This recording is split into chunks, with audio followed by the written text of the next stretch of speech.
Oke, assalamualaikum warahmatullahi wabarakatuh. Baik, Bapak Ibu.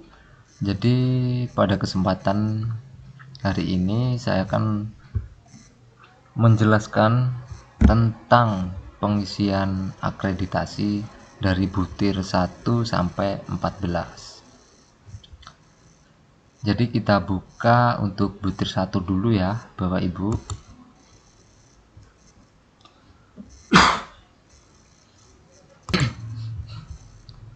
Jadi di sini butir 1 itu komponen 1, butir 1 itu menjelaskan kinerja pendidik dalam mengelola proses pembelajaran yang berpusat pada peserta didik.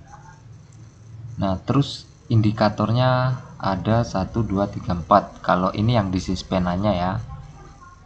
Interaksi yang setara dan saling menghargai, interaksi yang membangun pola pikir bertumbuh. Indikator 3, memberi perhatian dan bantuan pada murid membutuhkan dukungan lebih ekstra. Ini artinya atau murid yang berkebutuhan khusus di sekolahan Bapak Ibu. Jadi kebutuhan khusus itu ya bisa jadi ini bukan bukan disabilitas saja ya. Jadi itu bisa misalkan murid kurang memahami materi atau lambat memahami materi, itu bisa jadi juga kebutuhan khusus. Strategi pengajaran yang membangun keterampilan sosial emosional pada murid.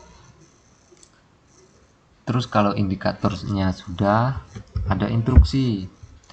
Instruksi ini memerintahkan Bapak Ibu ceritakan bagaimana kinerja pendidik dalam menyediakan dukungan sosialisasi emosional.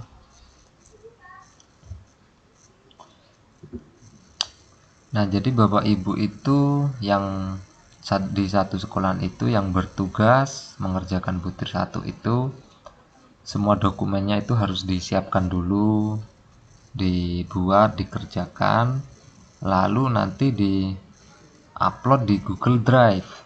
Misalkan butir 1 itu terdiri dari bukti dukung, RPP, dan lain sebagainya. Diupload dalam folder Google Drive, lalu nanti link Google Drive-nya itu di copy di sini.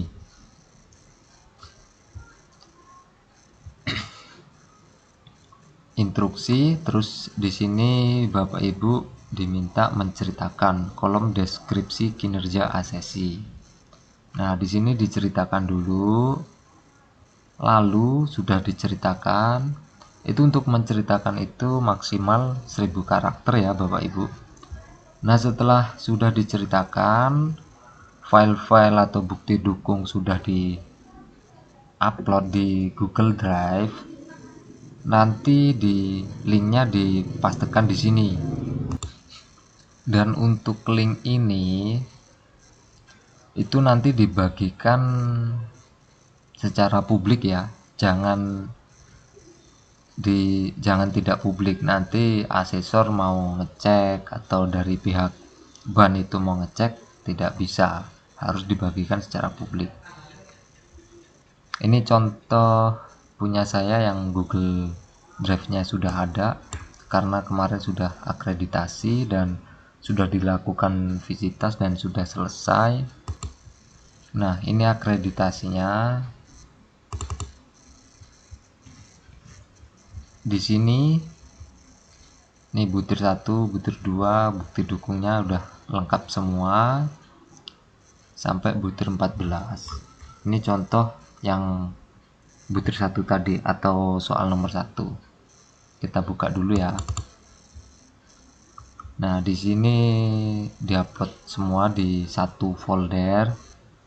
Itu satu sekolahan itu dijadikan satu Google Drive, jadi enak nanti asesor mengeceknya.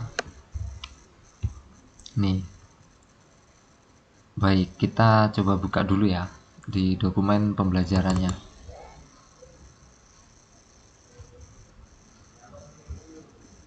Nah, ini ada dokumentasinya, terus ada RPP-nya. Terus bagaimana nanti membagikan linknya? Membagikan linknya bukan dari ini, bukan setiap file ini. Jadi kita kembali dulu.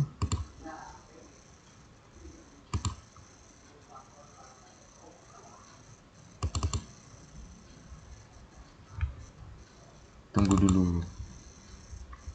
Nah, di bagian ini kita klik. Nah, di sini dibagikan.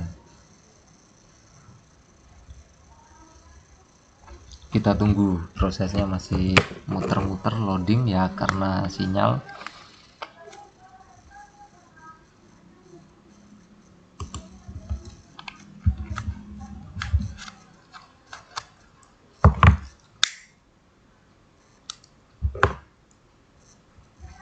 Nah, di bagian ini itu di setting ini, siapa saja yang memiliki link, jangan dibatasi. Nanti kalau dibatasi itu dari asesor atau dari pihak ban atau Sispena, itu nanti tidak bisa mengecek atau melihat file Bapak Ibu yang diupload di Google Drive.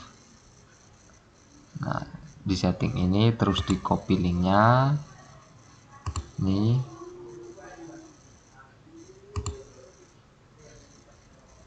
disalin ini selesai, lalu kembali ke Sispena. Nah, lalu Sispena di bagian ini kita pastekan linknya di sini, kita kasih keterangan bukti dukung butir 1 seperti itu. Nah, ini kenapa linknya tidak bisa dibuka? Nanti itu dari asesor atau pihak bank itu mengeceknya, dia membuka tab baru seperti ini.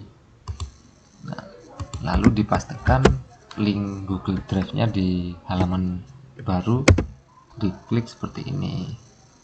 Nah, nanti otomatis akan muncul kan seperti ini.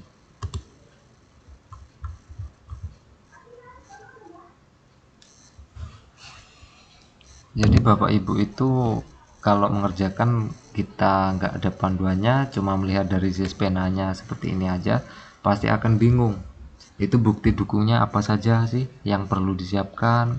Kok penjelasannya cuma indikator-indikator saja? Nah, ini saya ada ini file PDF-nya.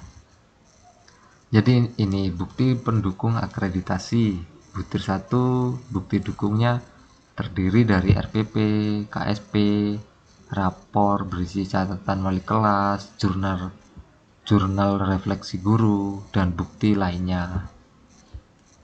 Jadi ini memudahkan kita dalam pengisian akreditasi atau file-file yang perlu disiapkan untuk akreditasi dan untuk diupload di Sispena.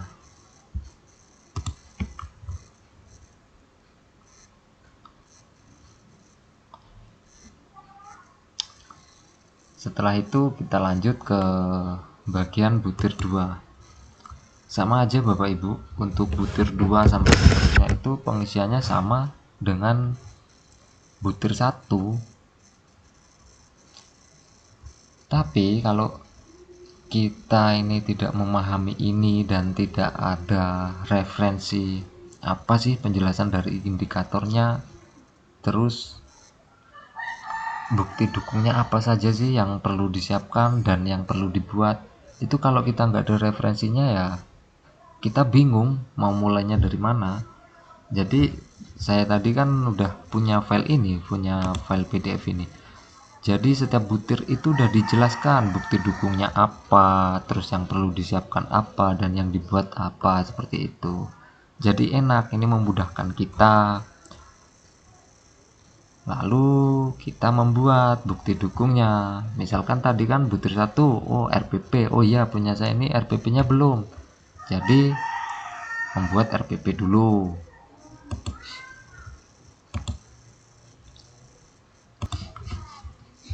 Nah, setelah itu misalkan Bapak Ibu sudah mengisi semua dan mengupload semua butir 1 sampai 14 itu, lalu diklik ini, lalu simpan dan selesai. Karena saya ini sudah akreditasi dan sudah disimpan, saya tidak akan menyimpan lagi karena takutnya nanti filenya itu double atau ganda.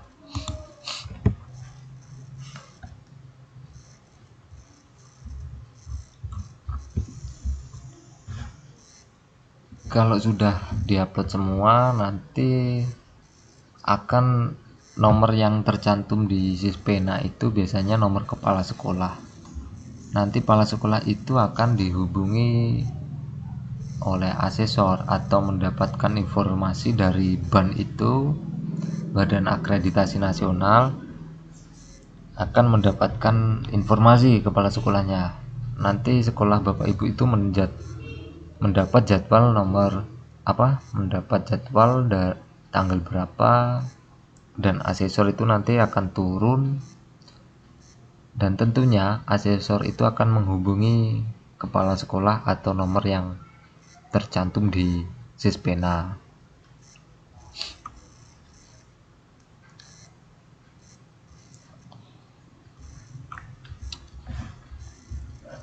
Lalu asesor turun itu apa? Jadi asesor turun itu nanti gini Bapak Ibu. Jadi dia datang ke sekolahan membuktikan itu file-file yang diupload di Sispena ini apa benar adanya seperti itu. Dari butir 1 itu isinya tentang RPP, nanti asesor membuktikan oh itu RPP benar ada atau tidak, seperti itu.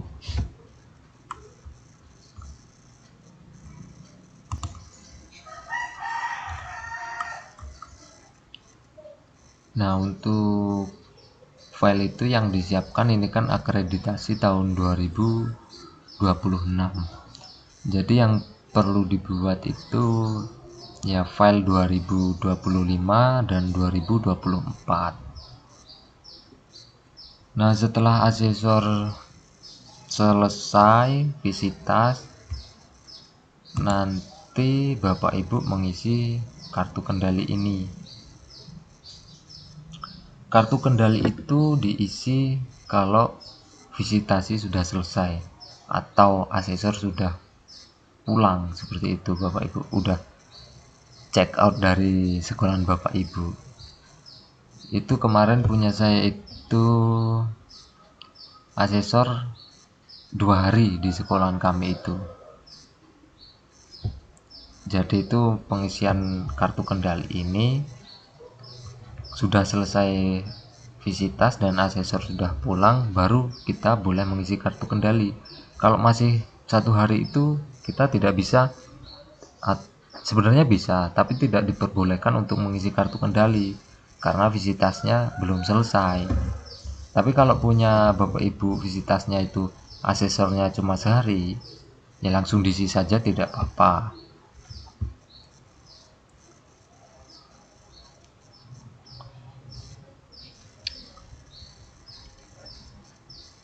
Dan untuk kartu kendali ini Bapak Ibu, itu yang mengisi itu sekolahan. Nah, jadi asesor itu tidak tahu kita itu mengisi kartu kendali itu tentang apa. Ya, misalkan asesornya seperti ini, itu yang tahu hanya pihak sekolahan saja sama BAN ini. Jadi ini sifatnya rahasia, asesor tidak boleh tahu. Ya mungkin seperti itu ya Bapak Ibu. Siapa tahu ada pertanyaan yang belum paham tentang akreditasi, boleh ditanyakan di kolom komentar ya Bapak Ibu. Siapa tahu saya bisa membantu. Ya sifatnya kita sharing saja ya Bapak Ibu. Ya kalau masih ada kendala atau ada yang belum paham, bisa di komen atau dituangkan di kolom komentar ya Bapak Ibu, seperti itu. Semoga video ini bermanfaat. Saya akhiri, wassalamualaikum warahmatullahi wabarakatuh. Sekian, terima kasih.